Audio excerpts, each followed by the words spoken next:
Welcome to Grew with Portia, the podcast that uncovers the hidden treasures within grief. I'm your host, Portia the producer, and I'm inviting you to join me on a transformative journey where we will exchange laughter, of course, the best medicine of them all.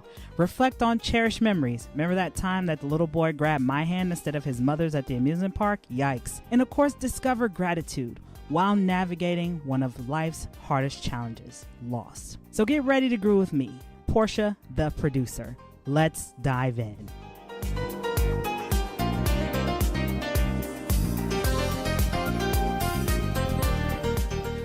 Hello, everybody, and welcome back to Grew with Portia. I am your host, Portia Booker, and as always, don't forget to like, share, and subscribe to keep up with all things Grew with Portia.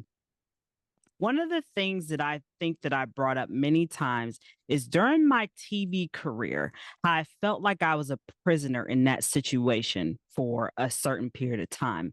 You know, the light at the end of the tunnel wasn't there, but there was this deep knowing in my heart that there was something bigger than the current seat of occupancy that I had during that time. Let that sink in. So today I'm joined by a remarkable woman who also is no stranger to being incarcerated, literally, but she's found a way to not only pay it forward and help others, but also help them to break free from the incarcerated mindset that continues to sometimes stay with people, even though they've never been behind bars. So welcome to Grew with Portia, Miss Matilde Hernandez. Hello, Matilde. How are you today? I am well. Thank you for having me. I love the introduction. Thank you. Thank you. It's an honor. I knew when I first saw your story, Matilde, how it could relate to so many people. And before we dive into obviously your book, the work that you're currently doing today, I want to take a minute, Matilde, to honor your story. What do you want people to understand about Matilde before you were incarcerated and how that became part of your story? Thank you. Thank you for asking that. Um, People sometimes cannot remove the past you. And that time sometimes when you are evolving to your best you, in spite of what you've experienced, I'm no longer her. And I was chosen to go through that walk. I didn't see it when I was walking. So he allowed me to walk it so I could walk people through it. And walking them through it is helping them know that the story doesn't end. Mm. The story doesn't end. And who I am today has been a lot of healing, a lot of removing the shame, a lot of forgiveness. And again, people still try to talk to the old Matilda, which she's no longer there anymore. And what I've learned also in my journey of growing personally, physically, and emotionally is that you have to give yourself time because healing takes time. And certain people don't recognize you when you're healing because they're doing their work too. Remember, they only know the old you, they only know the story that they perceived of you because no one knows the real story when you become incarcerated or when you're going through the process. They only know that this happened to you. So the people that I am encountering and the people that God is putting in my path, they see this bright person because that's how I feel every morning in spite of what I got going on. I want to be the light for others because I know what it looks like when you're feeling depressed, going through it, not knowing what's next. So the Matilda you've seen today is God's opportunity for a second chance. Matilda, I love how you reiterated that healing is not one day you wave a magic wand and you're all better, kumbaya.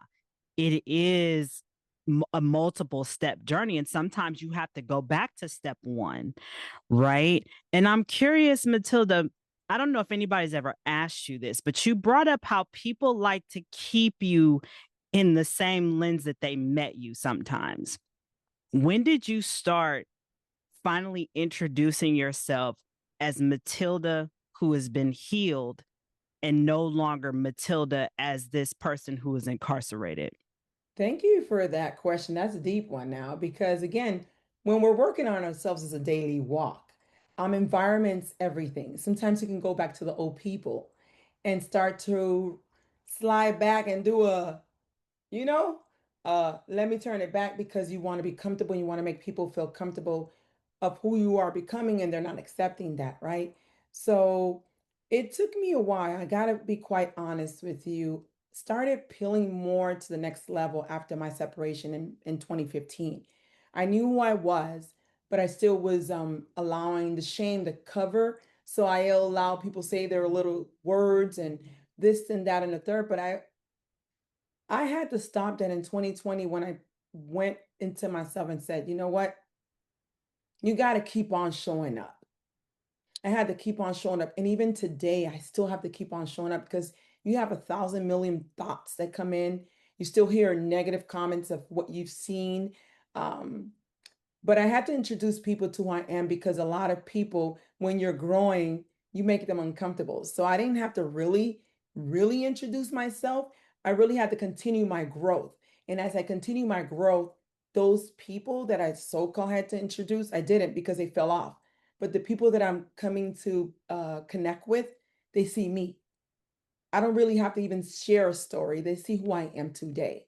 And it, like I said, it's a daily walk for me, because sometimes you get in your head, you're like, who am I? Who am I to say I do this and that and the third? But I know I'm called, and I know that no one gets on a mic and no one gets on a podcast or no one starts to write a book knowing everything. You still have some hiccups here and there. You still get in your head, but daily I have to tell myself you still have to show up. I'm not in a race because once again, sometimes you have to explain to people, well, I don't do this, I don't do that. No, I have a plethora of certificates, a plethora of books and things and education and classes because I invest in me, because the reason being is I know that I'm going to meet that next girl that's 5 months or a week behind me. And I want to let her know she doesn't have to struggle because I have the tools for her to become as well. And I'll be cheering her on. Well, and you're leading to Matilda by example. Yes, You're showing others that yeah, being incarcerated was a part of my story, but it's not the end. that's correct. I can incorporate it and show you that there's other options. Matilda, one of the things that I also thought about, you were separated from your children when you were incarcerated. And I'm sure that there was probably a lot of shame, a lot of guilt. What are people thinking? I'm curious, what was that experience like for you? And how did you maintain a relationship with your children then? And what is it like now? Because so many people, when they're incarcerated, they become alone. Yes. Yes. Well, for me, I wasn't alone when I was incarcerated. I did miss my kids a lot. I want to say God was already preparing me for this walk because I had a dream prior to everything. And when Mm. it happened, I truly was ready. And I think one of the things was because I was such a people pleaser, I wanted everybody to win. In this walk that he put me through, it was him and I. He said, you won't be able to call home. You're not going to be doing this. I don't care if you have a business. It's going to be you and I. When you're in incarcerate, you go in the process of being incarcerated. There's a whole process, even mentally and emotionally, you get wrecked because a lot of things get stripped from you. But I knew who I was. I knew who I was. And yes, I was sad leaving my kids behind, but I knew that my mom was there. I had siblings as well. But through that process, people showed who they are, right? My kids knew me already. We did things. They missed me when they were able to visit. It broke me because it took a while. Took a while for them to connect with me. One, when you are shifting from the jail system into the prison system, it takes a while and they don't share where you're at. So people got to go look for you. And it took a while for my family because I'm the one that's always trying to put things in order and the one that fights and put, searches. So that was an experience for me. And but when I did it was 11 months. And when I first saw my kids the first time, it broke me, especially my mom. It tore me to pieces. And when my son was like, I think 6, and he was like, when you gonna come home? We don't watch this. And then I said, soon. And they tell them, oh, she's in school. I'm like, but my daughter and I had a very great connection because I told her from day one. And there's no secrets. I am me. And I explained to her and I said, I'll be home soon and just be there for your brother, do the things you need to do great in school. We had a connection and my family came every week. And as they came every week, God said, you ain't gonna be in their face every week. So I had people that I connected there with and that never had visitation. So I shared my family with them so they can experience visitation. So I knew, like I said, I was able to do a lot of different things in there, help translate, because I'm Hispanic, and I didn't feel like I wasn't doing anything. It was God and I in this walk. So it was a very beautiful experience.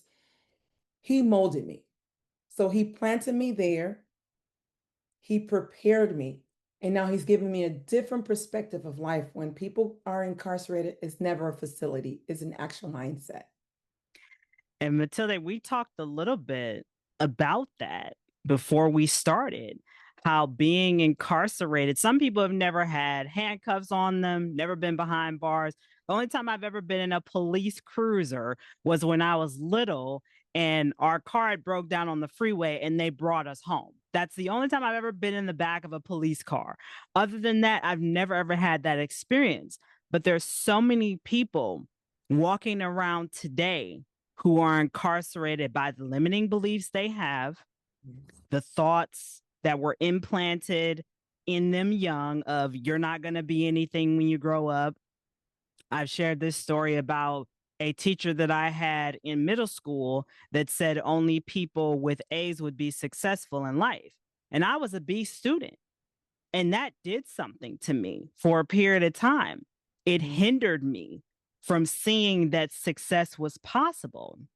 And I'm curious, Matilda, for our audience who's tuning in, because you confirmed that incarceration is not just a physical edifice, it's a mindset. How can people begin to break free from that and really start living the life that they truly want and not the life that they see other people have as far as success from a social media standpoint, from the standpoint of you go to school, you graduate, you get the white picket fence house, you live the American dream. That is an amazing question. Yes. So it starts with forgiveness, forgiving yourself, because you can be the one that's walking around and still in prison because you never stopped and say, I'm sorry. You didn't forgive yourself because you didn't know. So it starts with forgiveness. Once you start forgiving yourself, it's really asking yourself, who in your circle will be able to keep you accountable, to help you in your growth journey? What are those voices that you're hearing that are keeping you second guessing yourself? Like I had so many people with comments. Oh, you're always energetic. Oh, you like to do this. And I allowed a lot of that to really hinder me. And I was like, if they only knew that I'm going through it, if they only knew I was clinically depressed, diagnosed with that. I'm just a functional person that knows that I'm gonna get through it. I'm gonna get through it. And it starts with that. It's knowing from the core who you are, forgiving yourself, allowing yourself to be. Who are you? When you know who you are, it doesn't matter what people say.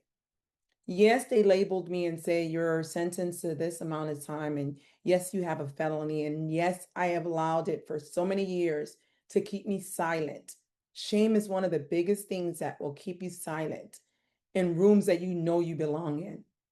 So it's doing the inner work, is getting a therapist. Considering a therapist, a lot of people have stigmas around it. I have therapy once a week because it's for my wellness journey. Because I can easily go backwards. Guilt can creep in, allowing yourself to be like, you know what? No, I deserve this time. I deserve to live again. Invest in yourself. If you can't get mentors, follow a YouTube channel, someone that you really look up to. But environment is everything because you can be free on paper, but not emotionally, not mentally, or even physically. Because if you do not have boundaries for yourself, you allow anything to come in because you don't even see yourself. And it took me a while. I knew I was the gift, but I didn't want to confront people because all I heard is, oh, you're so confrontational. No, you don't like for me to check you because you're being disrespectful. But it really starts with us forgiving ourselves, allowing us ourselves to be ourselves and whatever that looks like, finding the root of the cause. If it was childhood, it's no longer happening to you right now. And the stories we tell ourselves, we just have to rewrite them every day, rewrite it. Just like God said, renew your mind daily. We have to renew ourselves daily. And I that's what I walk into daily. And when I feel something different, I have to shake it up. I'm like, no, we're not doing that. We're not doing that. We've come too far. So I want Yeah. the audience to know that they are able to do whatever it is that they want. Just forgive yourself and find you an amazing community. And if you don't have one, I'll be more than happy to allow you to come to mine. And we can grow and heal because healing takes time. Growth does too, but we have to start. And you reinforce the it takes a village. It takes. And we've kind of broken that system down a bit, even though we're so connected on social media everywhere across the globe, but yet there's still at the same time this level of disconnect. Matilda, before we continue the conversation, if our audience wants to connect with you, if they want to get a copy of your book, if there's any upcoming speaking engagements, how can our audience connect with you, whether it's on social media, your website, or your book? Thank you. My website is Dare to Lift It. That's DARE, the number two, liftit.com. I'm on Instagram at Dare to Lift It. And I don't have any upcoming speaking engagements as yet, but I am working on a 30-day challenge for growth. And I am a John Maxwell speaker, coach, and trainer. So I do offer on my website, there's a free assessment. And then you can book a free discovery where we can go through a DIS assessment and I can help you go ahead and get a roadmap for your first healing and wellness journey. And that's mind, body, and soul, and it won't cost you anything. So definitely, if you love to follow me for upcoming events and just staying connected, I am here for you. Thank you. Excellent. So for our audience, you can visit Matilda's website, daretoliftit.com. Also on social media, Dare to Lift It. Also, don't forget Google and AI are your friend. They can find us and anything that we may not even know about ourselves, right? Matilda, let me say this. I knew this conversation was going to be worth the wait. And I thank you so much for sharing your story, your vulnerability, what you've overcome, and being honest about what this road looks like, this messy middle to reaching a healed space. Hmm. Before we conclude, Matilda, I have one last question for you. As me and you both know, being women of color, being incarcerated comes with a heavier stigma. It Hmm. comes with a stigma regardless, but for people of color, it holds a heavier one.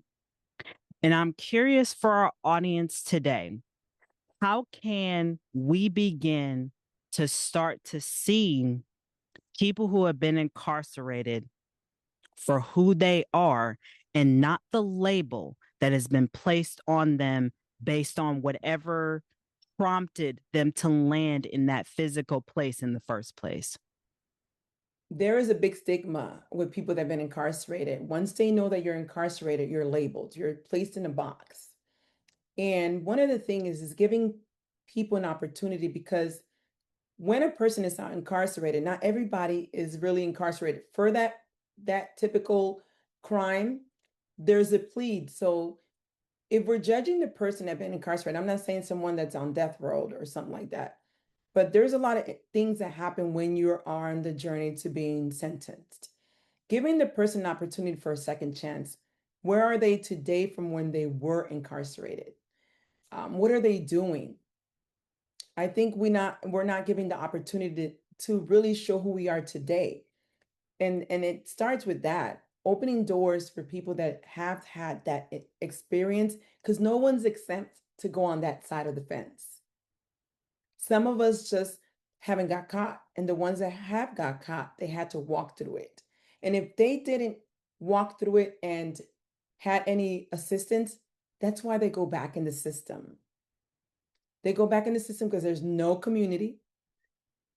Once they get home, it's very difficult because you can't even um, some jobs say they do give you second chances, but it's a really, really hard journey at times. So I really love when I do speak to people to help them, guide them to become an entrepreneur, to write their story, to create something that whatever happened to you, there's someone out here that would love for you to coach them because you didn't go through it alone. But I definitely would love to see more companies or people in general giving us a second chance because together we can work with those people that are repetitive going in and out to find a solution, and that is community.